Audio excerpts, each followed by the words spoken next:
Hello, everyone. Thank you for joining us today for this Academics at U of T session.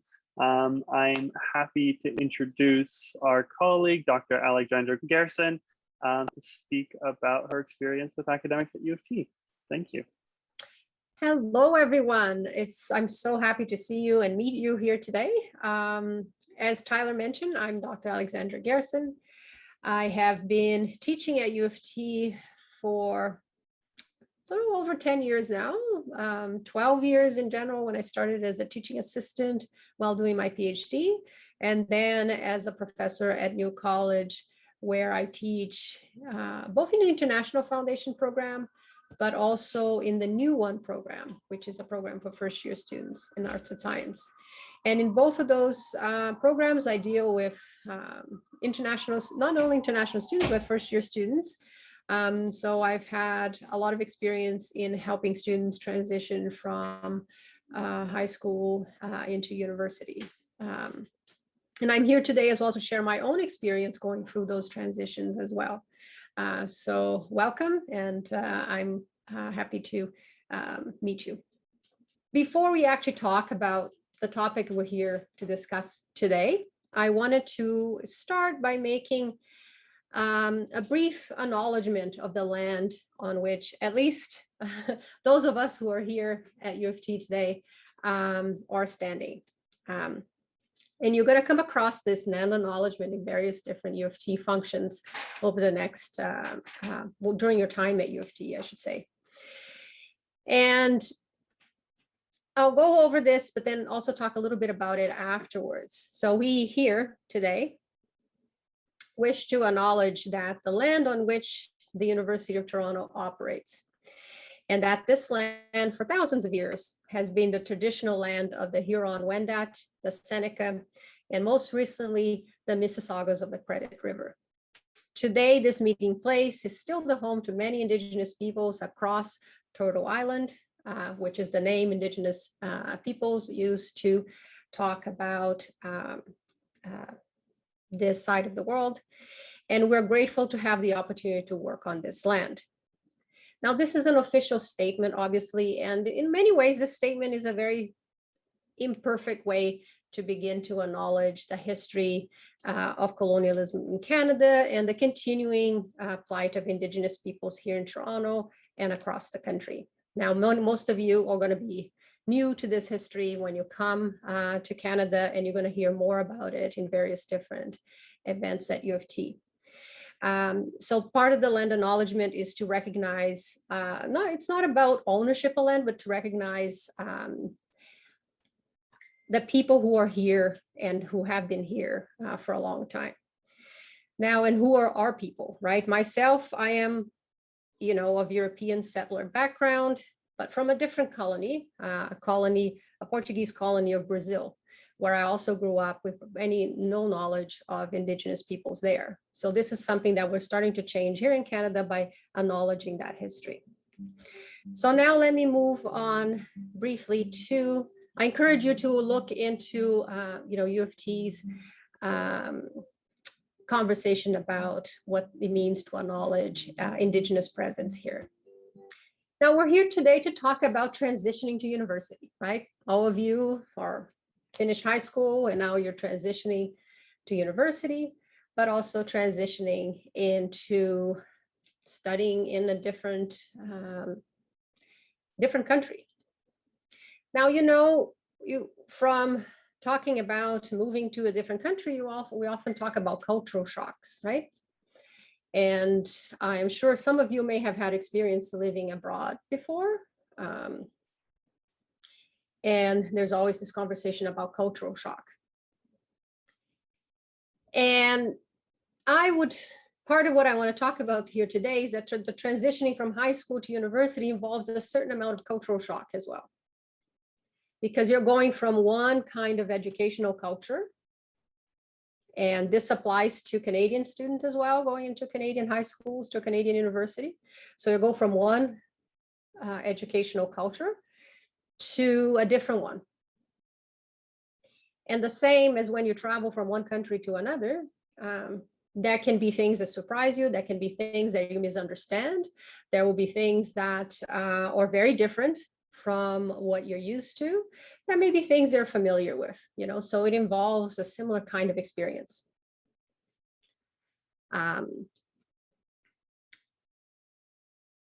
So once we think about it in those terms, it becomes a little easier to think about it. So before we start, I want to know your own thoughts about how you feel about that transition. So if you can go to this site on the screen, there is also a QR code. I want to hear from you how you feel about this year, about transitioning to university. Let me wait a minute. I'm going to post this link for you as well on the chat. Let me just do this. Here's a code. But let me just get this link and do this.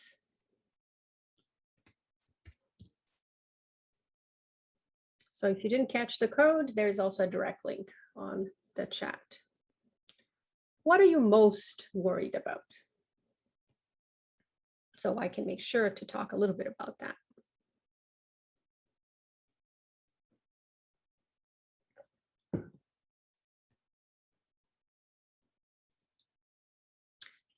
Getting lost or losing track, right? Not catching up to academic work. That is a common experience. Feeling overwhelmed. Being limited by everything being online. That's also the last couple of years, that's been a common worry. Transitioning, adapting to a new lifestyle, dealing with living alone. For many of you, this is going to be the first time you're living alone. Language barriers, pressure, peer pressure. So pressure can come in many forms, right? Maybe some of us experience pressure from family, pressure from maybe friends. Safety, so in the case of coronavirus, academic work with a job, that is a common experience of many, many students in UofT. A lot of students today, maybe even most, have to balance school and work. Getting low marks, financials, very expensive to go to university, right? So that has to be a worry. Worry about accidental plagiarism. We're going to talk a little bit about that here today. Lagging behind, not finding new things. So you can see that if you have worries, you're not the only one, right? That everyone here has probably similar types of worries. Studying abroad for the first time, transitioning into university, never been to Canada, don't know anyone. Excellent.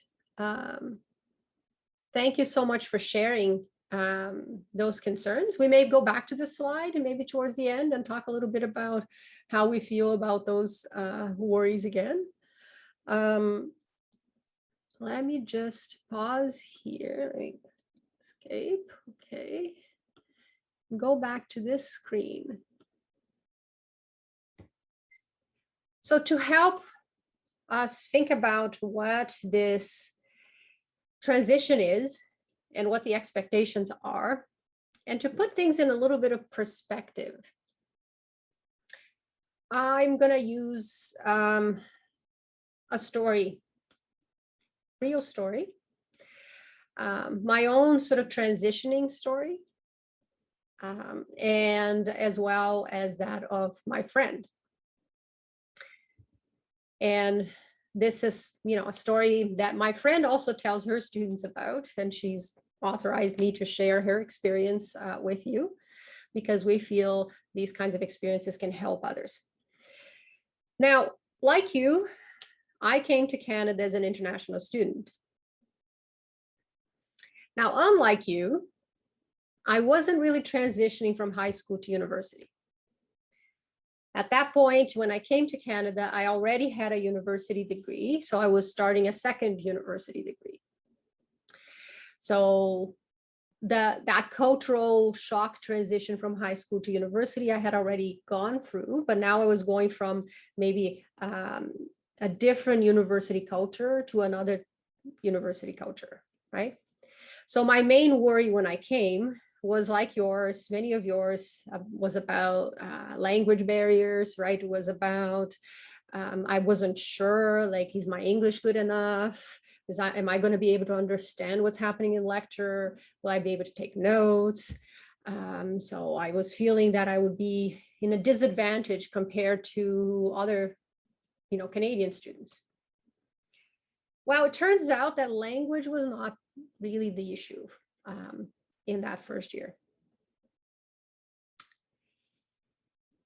Now, the other thing I'll explain is that I quickly learned that there was some very different expectations that university professors here in Canada have from their students compared to the expectations that my professors had in Brazil, where I come from. For me, at that point, going to university, learning was about going to class, copying what the professor said, repeating that in the exam. Where I came from, there was a lot of exams. It was very much an exam culture. But then I discovered that here, unfortunately, or maybe fortunately, I don't know, that was only a small percentage of what I had to do at university. Here in Canada, my professors expected me to not just repeat what they said, but to be critical of what I read, what I learned. They were constantly asking me, what did I think? And I was very confused. Like, what do you mean what I think? I don't know anything. So I was expected to sort of read what other scholars wrote and, question what they were writing. And I found all of that very difficult. And they expected me to have something to say about these things. So that was a little bit difficult for me at the beginning. But I came in with thinking that I was going to have a disadvantage, right? So I was unsure about what was expected of me. So one of the things I did was ask, go to my professor's office hours, go to my TA's office hours and ask them a lot of questions about, if I was understanding things right. If we had an assignment, I would go with the assignment sheet, it's like, do you mean I have to do X? So this instruction here says this. So this is what I was thinking of doing. Is this what you're asking? And then they would explain better, right? It's like, yes, that's what I mean. No, that's not what I mean. What I mean is this. And then when I wrote my first assignment, I was really unsure because I didn't know what the formatting was supposed to be. I did know, because I had already been to university, that there was supposed to be some kind of standard format in which things are done, but I wasn't sure what was the format here. So I asked my TA, if I bring you, my draft, can you look at it? Because I'm really unsure if I'm doing it the right format. And he says, sure. And then I bring in and he looks at it. It's like, okay, no, we don't do it this way. We do it this way. So he would explain the mistakes that I made and I'll go and fix them. All of this happening before I submit my assignments, right?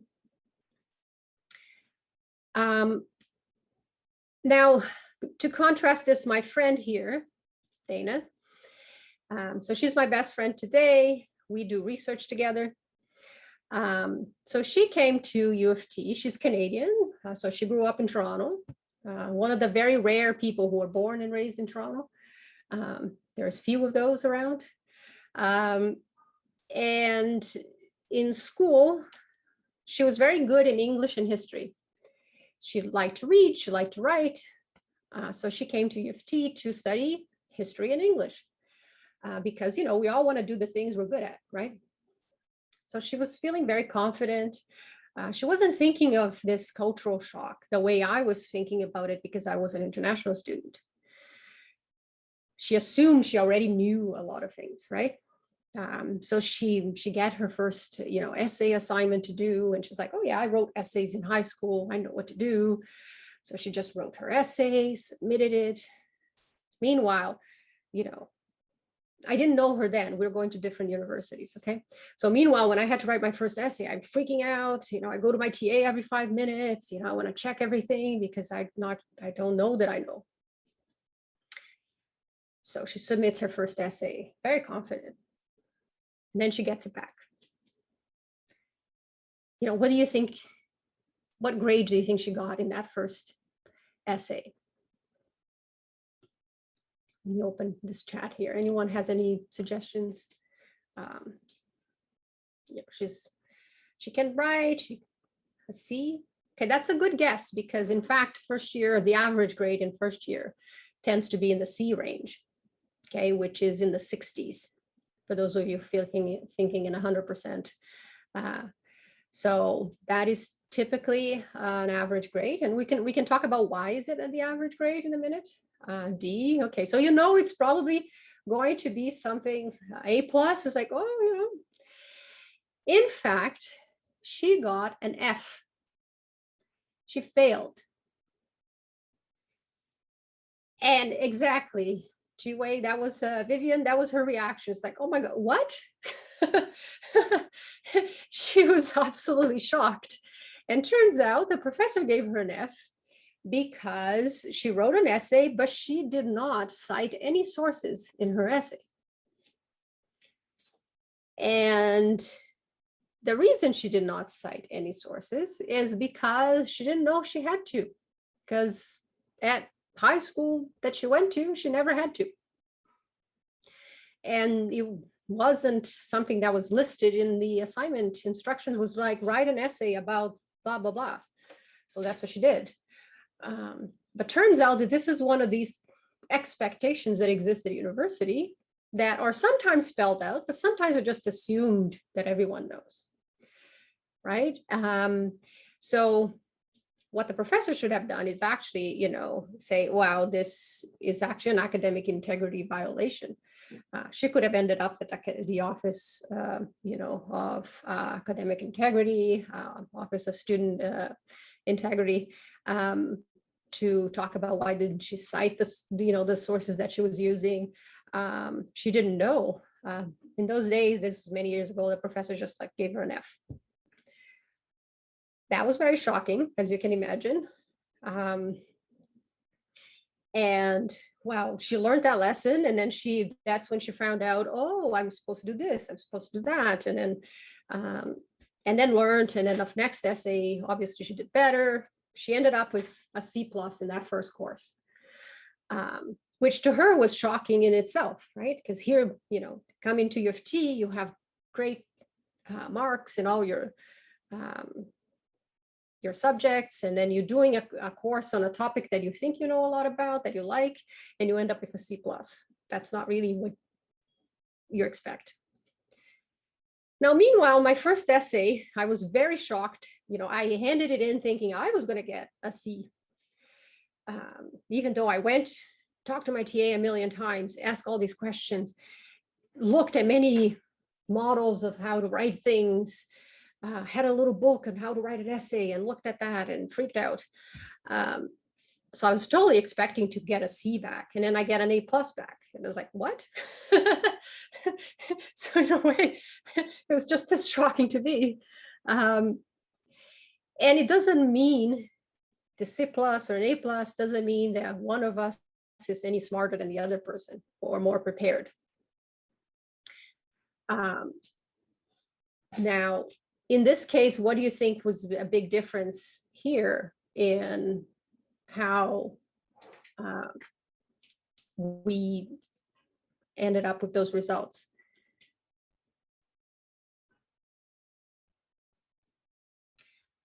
Yes, so Zhang, it really comes down to that, is being very, very careful about making assumptions, okay?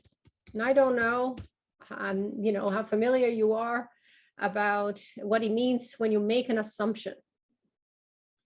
Is when you think you know something, right?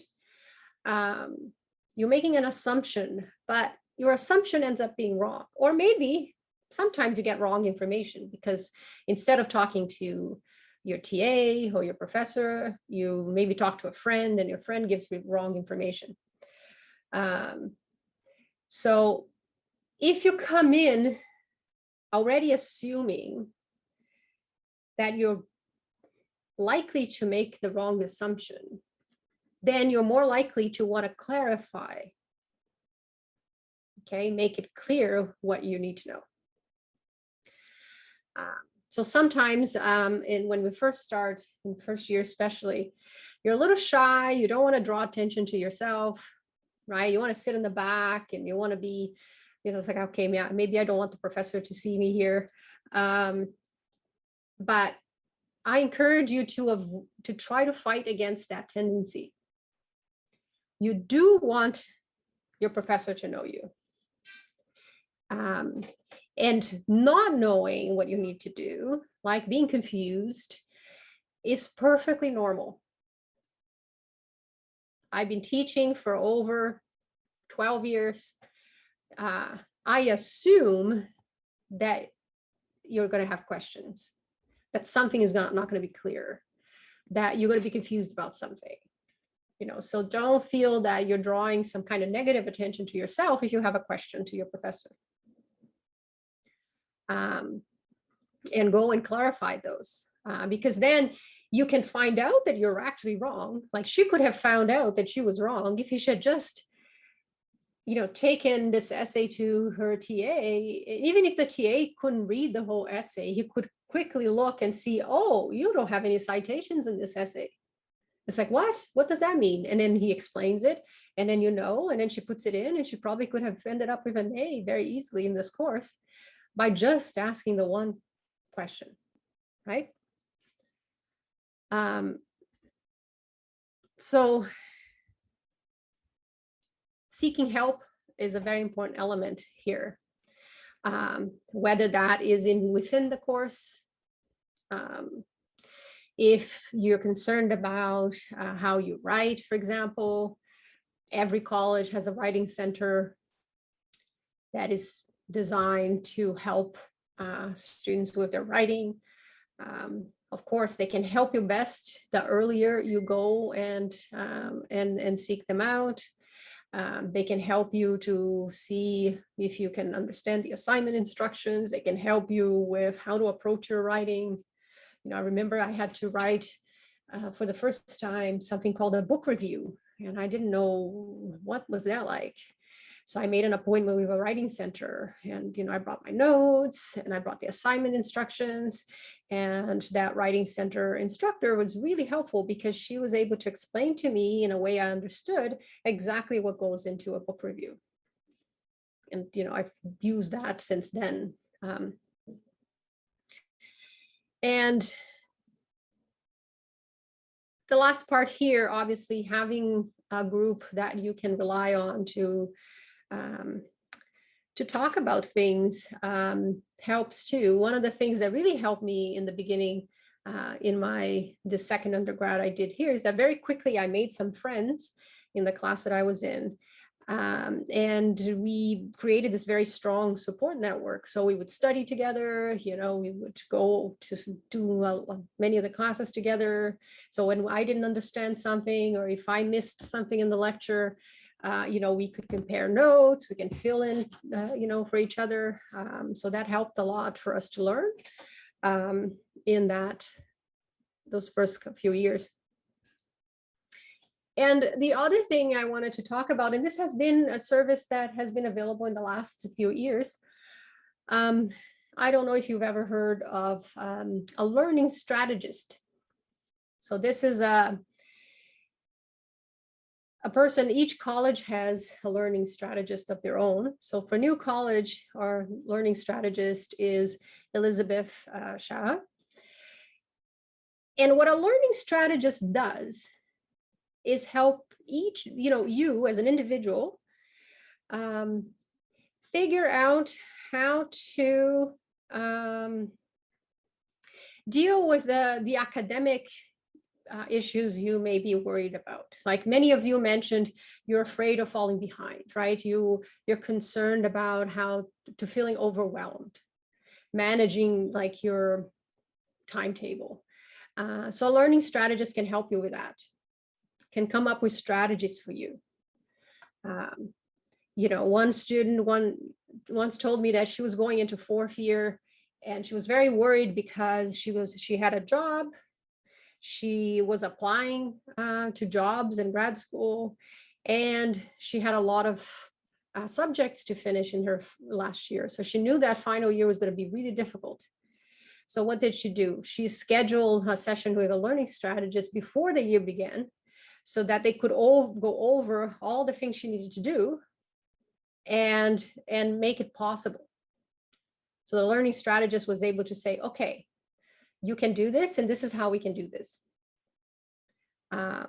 So they can help with, if you're feeling unmotivated, they can find, these are people who study what is the research on motivation, what is the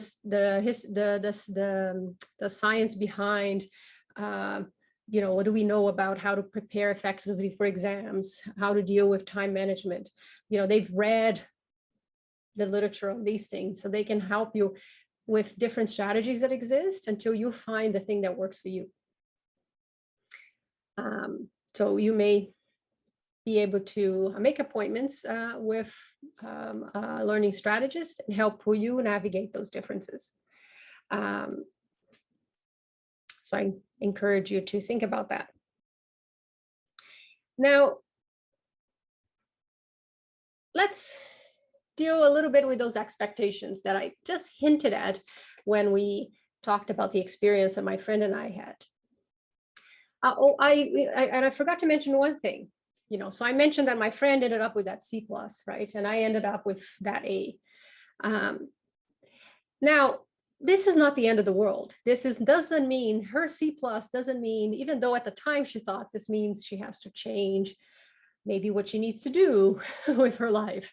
But it didn't, because in the end of the day, we both ended up in the same PhD program, in the same, very selective and demanding PhD program.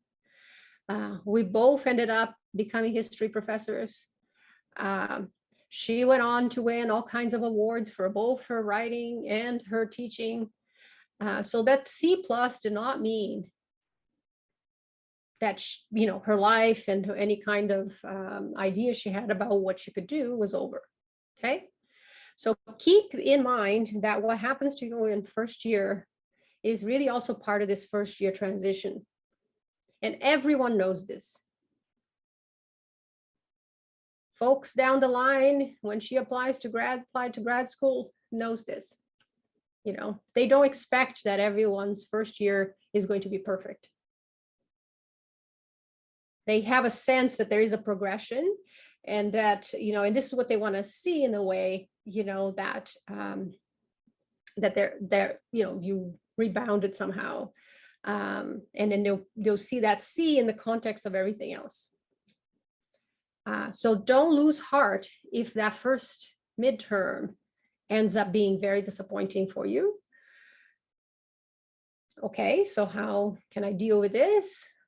This is about this particular test. This is about this particular assignment. This is about this particular exam. Something about it you misunderstood, or maybe you made the wrong assumptions. But that doesn't mean that you are not, talented in that discipline, that you cannot do other courses in that discipline, that you need to change your plans. Okay? I just wanted to make sure you hear that. Let's talk a little bit about those expectations. Why was it so important that, that you cite her sources? Or why do we talk about academic integrity, right? And to talk about that, I wanted to just go over a little bit this statement on what grades mean. So if you go to the UofT website and you look up the arts and science, grading scheme. This particular table is going to pop up. And then you're going to see what the percentages are, what the letter grades are, the grade point value, right, the GPA, and the definition and what it means. So if you go through this, you're going to see, I want to highlight to you a few of the keywords here. So when you look at the A range, it talks about showing original thinking. It talks about making critical evaluations, sound critical evaluations. And you get to B, a keyword there, critical capacity, right? So there's the word critical again. Notice that word. And you get to C, you'll read the definition of C. Student who is profiting from their university experience, shows understanding of the subject matter and the ability to develop solutions to simple problems in the material. To translate this, what the C means is that you showed understanding of the material. Okay? And it could mean that you did things correctly. You understood. And you know, and that can be a big difference, because in high school, often if you show you understood, that means you get an A. Here, if you show you understood, you can end up with a C. So what is the difference?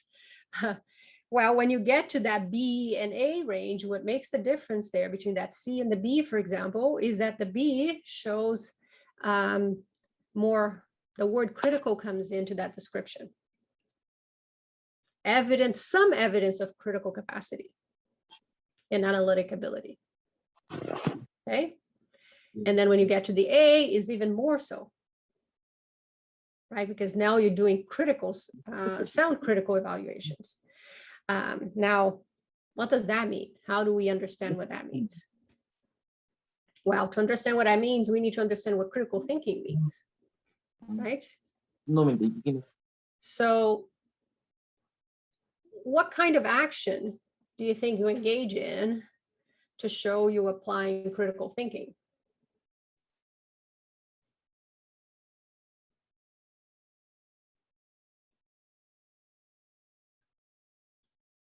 Anyone has any suggestions?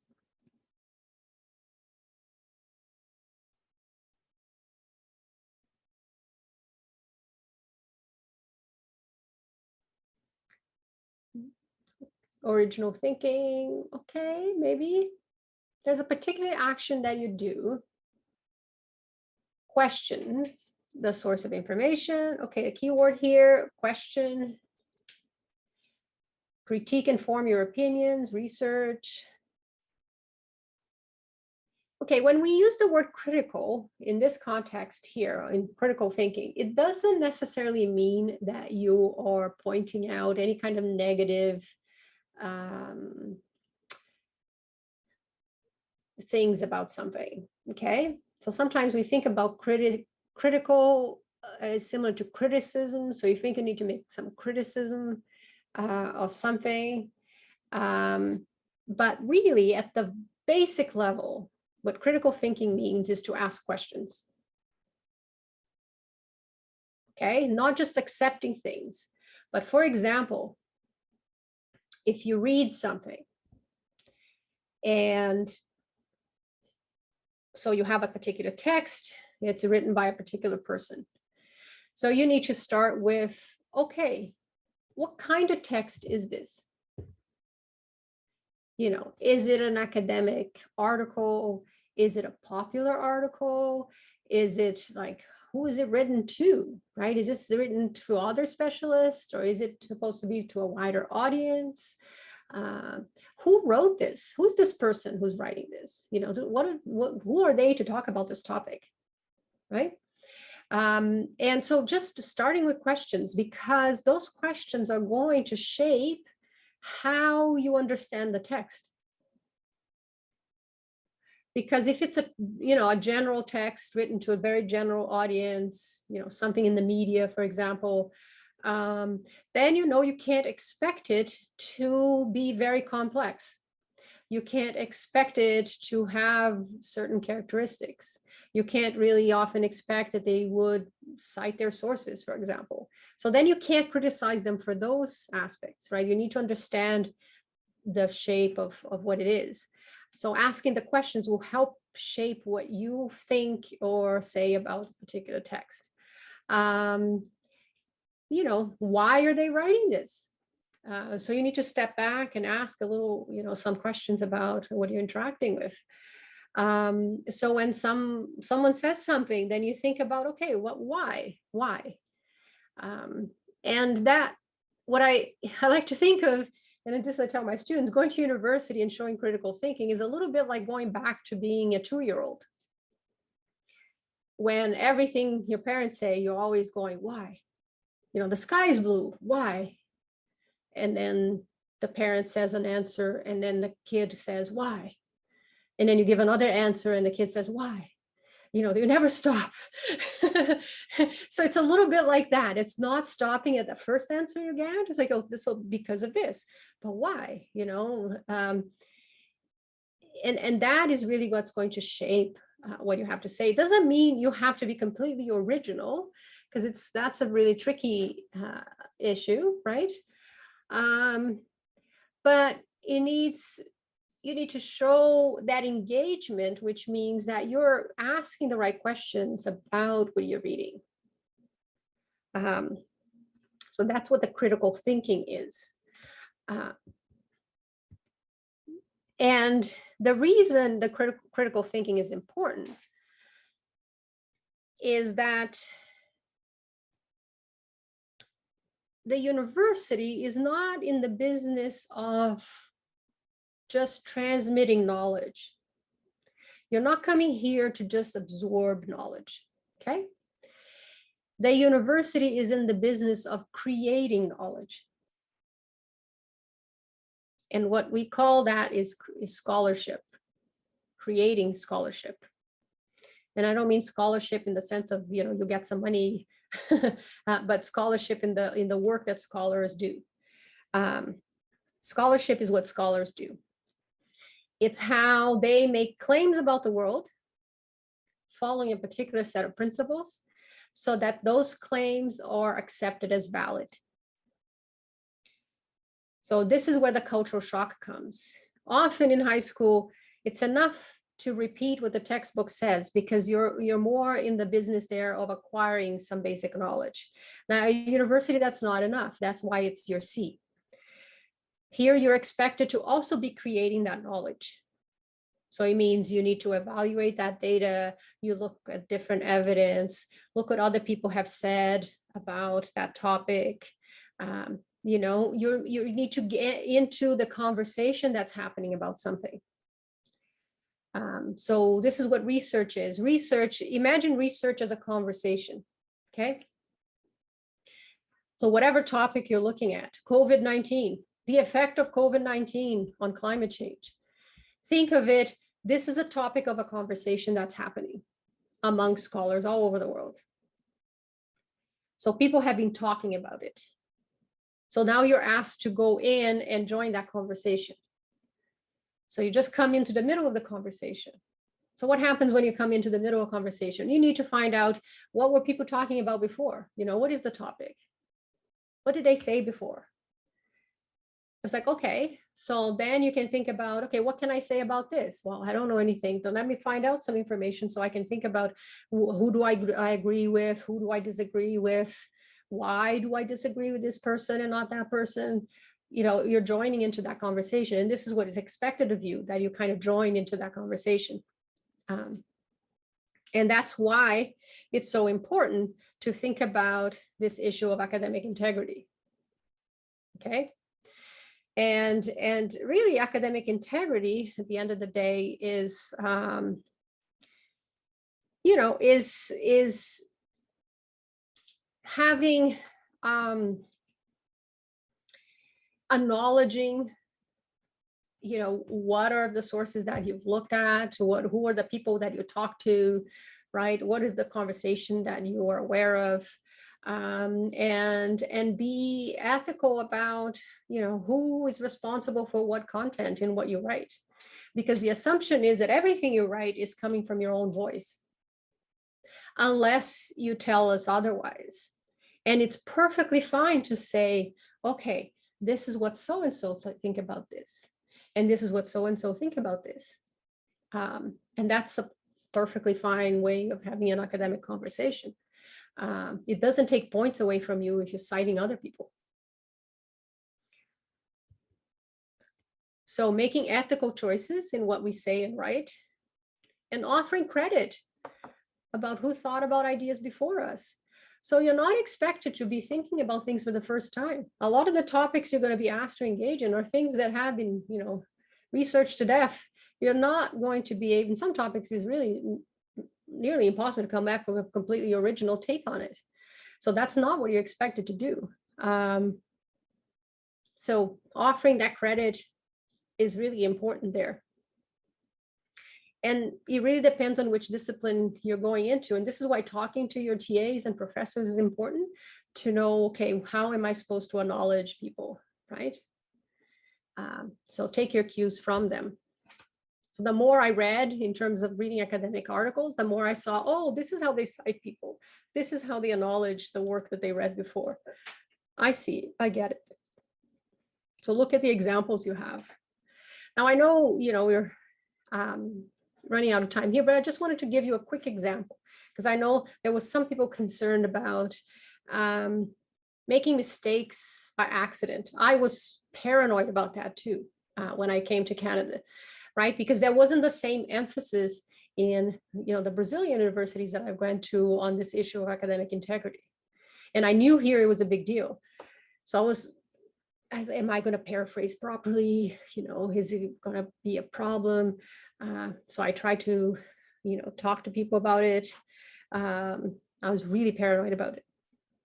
Now, luckily, you guys have access to that A+ site that gives you a few exercises and a few ideas.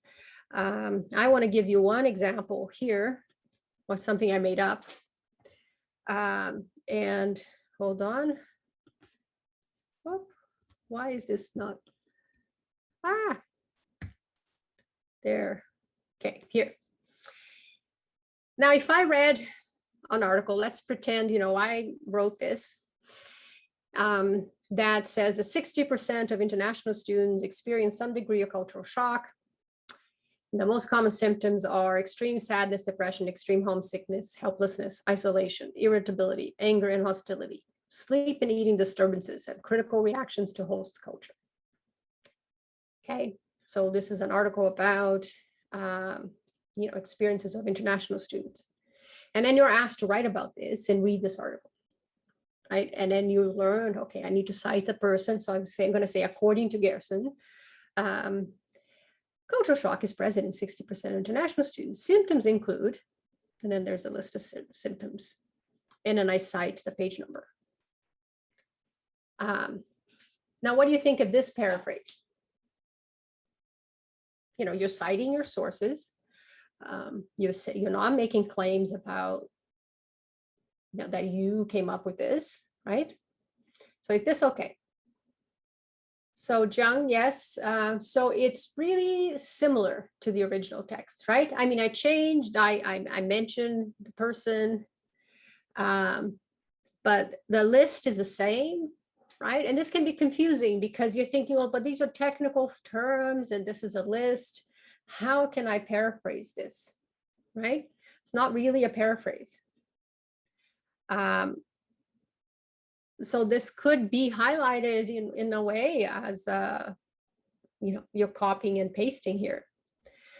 So quotation marks, yeah. So you could, if you really wanted to have that list, you can say, Guerson cites these as symptoms, right, of cultural shock. And then I quote and I put quotation marks and I make that same list. That would have made it better. But this is a better way to look at it. Okay, is you don't have to keep things at the exact same structure as when you read. This is where the asking of questions, about thinking about it comes in, right? When you explain a bit more, what is the content you're using? So here, instead of saying, according to Guerson, blah, blah, blah, I explain a bit more of the context of that. So in order to understand the challenges facing international students at the University of Toronto, Alexandra Guerson, a coordinator of a foundation program for first-year students, interviewed over 100 students from different cohorts. And this information would have been somewhere in this article where I explained the study, right? So then you're explaining a little bit here about who this person is, why are they talking about this topic, what kind of research they do, why do they do that research? So then you have that before you even get to the content. And then I explained that, Guerson noticed that cultural shock played a significant impact on students' ability to adapt and do well in first year. So I'm explaining a bit more about what happened. As she explains, cultural shock has many symptoms but I would like to focus on the sense of isolation and hostility. So you don't even need to mention all the symptoms. You can think about what is it that you're writing about. Is one of these symptoms the one that you really want to talk about? Maybe just focus on one and then explain why. If you really need to cite all of them, then you can quote, like I mentioned before, but you can see that the way I paraphrase ended up being actually much longer than the original thing because I had to explain a lot about it, right? But it becomes much clearer what I'm talking about.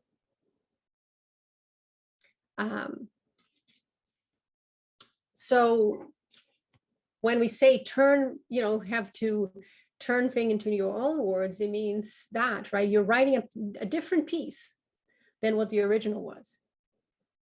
So the more you practice things like that, the easier it becomes. So you really have to distill. That's why asking those questions, who is this person? Why are they writing about this? What are they writing? Helps you then, when you write about it, talk about it in a better way. So this kind of paraphrase show a little bit more critical thinking because I ask the right questions to get to that writing. It doesn't mean I need to have a completely original take on it because my job here is to use this research. Okay. So just to point that out and to help you don't freak out. I guess it's my basic takeaway there. It's not as hard as you think it is to write and behave with integrity. Okay. And the thing I would encourage you to think about is practicing a bit of the coping and resiliency in the coming year. And what I mean by that is what I was talking about before, my friend, right? Bouncing back from that first negative experience, not letting drag you down, not letting you question all your life choices. So I think this year, like last year, we all need to practice a bit of that. Practice being kind to ourselves, knowing that this is part of your journey, a first step in that journey, right? That you will experience some degree of cultural shock, whether it's this academic cultural shock or more literal, cultural shock by being here.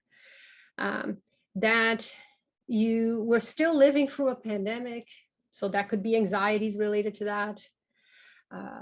Homesickness, you all mentioned how that is a concern. So expect that you'll be feeling a lot of different feelings. But there are many resources around to help you deal with them. And if you need to access those resources, it does not mean that you're somehow failing. Okay? So I really encourage you to think about, okay, if you're struggling with academic issues, oh, who should I talk to? If you can't figure out what program you want to go into, your timetable is really confusing, you're overwhelmed by everything in the academic sense, knock at the new college registrar's office. And they can, if they can't help you, they can find which other person can help you. If it's more you're homesick, you're depressed, it's more social, maybe you're concerned about health issues, you don't know who to talk to, the folks at the Office of Residence and Student Life, ORSL, are there to help connect you to resources. If you really don't know which office to contact, it doesn't matter. You go to one of them. If it's not them, they'll send you to the right person. And if you go to the person they refer you to, but they don't quite help you, don't quit.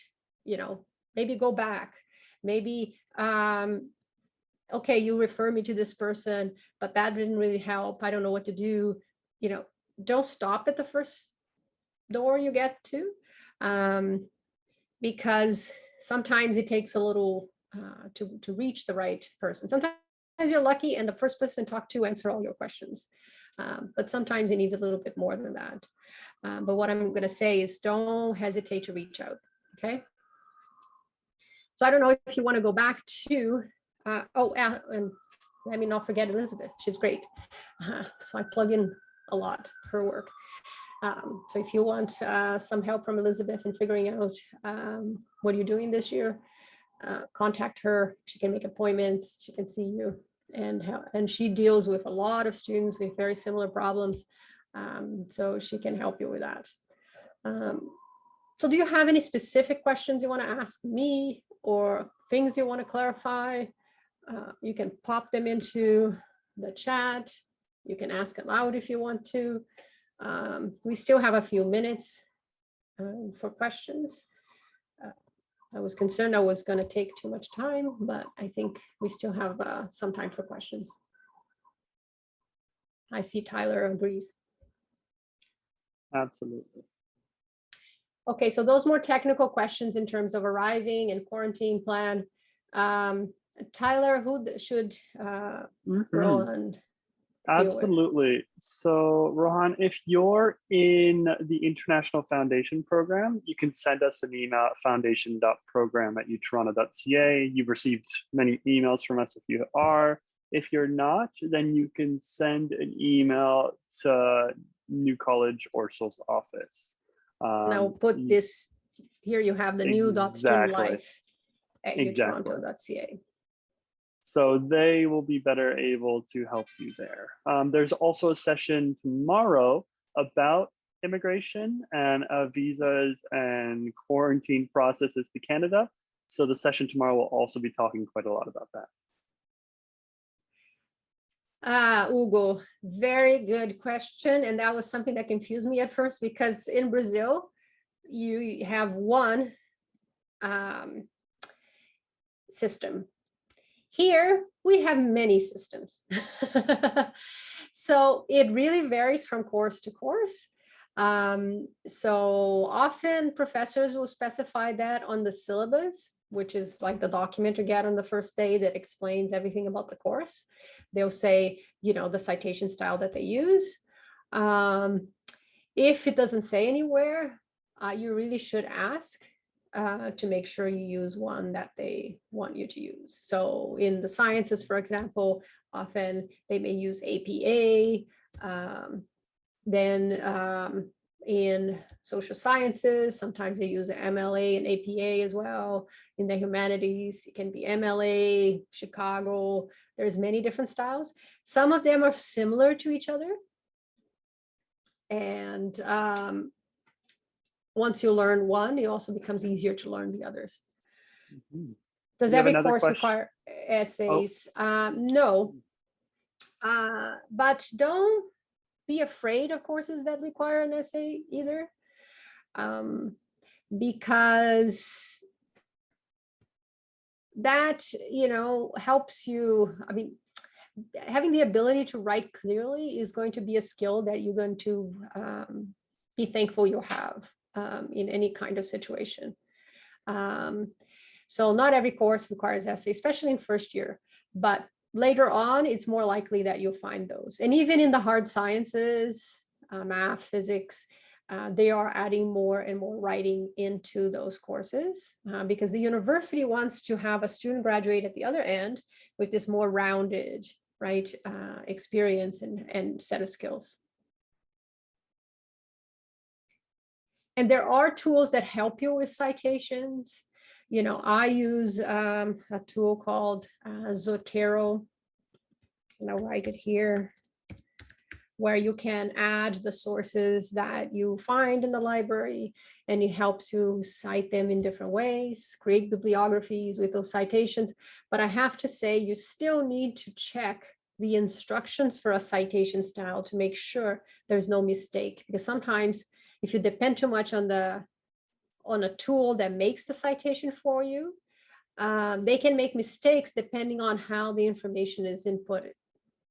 So there may be an extra space, that can be a comma in the wrong place, that can be, you know, some formatting that is wrong. And when you check the models, like the examples, you can see, oh, this is the example, that this is not right. So I can fix it. So you need to be able to fix if you're going to have a tool generate citations for you. How long would you say it takes to? Well, I think that varies from person to person. You know, I've certainly seen over the course of first year, students grow a lot in terms of their level of comfort. And there's different sides to that. One is a more social level of acclimatization, right? Where you're comfortable in your classes, maybe you're comfortable because you made friends, but then there's also an academic side to it. Like, are you able to, you know, get the results that you want in the classes that you want? And sometimes it can take up to third year to really get the knack of a particular discipline and understand how it works. Sometimes, you know, you can start doing that in first year. So it really depends. So I don't want to tell you a particular time. What I would say is, you know, stay open-minded and flexible, and that will help you feel that you're acclimatized a little quicker.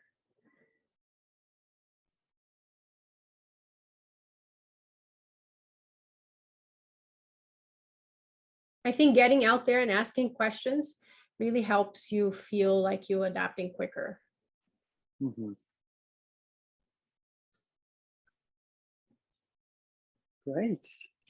Does anybody have any final questions before we end the session today?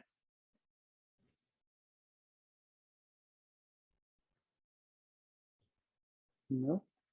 Okay. And if you remember things later on, let me just leave you with contact here as well. Great. If I can help in any way, I'm here for that. And wow, best of luck. For those of you who are not here yet and are having to travel, best of luck with that. I know traveling is particularly stressful at this time. And we're getting prepared to wait for you in many ways. And if you have to quarantine, well, I hope that time goes by quickly. And there will be an end to this at some point, I'm sure. And, well, you know, even if your first year is a bit online, a bit in person, well, eventually we'll get out of this and you'll have a different experience. Just think of it in terms of your whole 4 or 5 years at the university. Absolutely. And for those who will be watching this recording, the email address for Dr. Alexandra Guerson is Alexandra, ALEXANDRA .Guerson, GUERSON @utoronto.ca. Thank you so much for coming today. It was really lovely seeing all of you, and I hope that you found this helpful. We'll be doing another session tomorrow about immigration and visa concerns for international students, a session on Thursday about finances and budgeting, and then finally a session on Friday about getting involved on campus. thank you again for coming, and I All look forward very to seeing you important soon. topics. Yes, absolutely. Bye, everyone. Good luck with Bye, everything. everyone.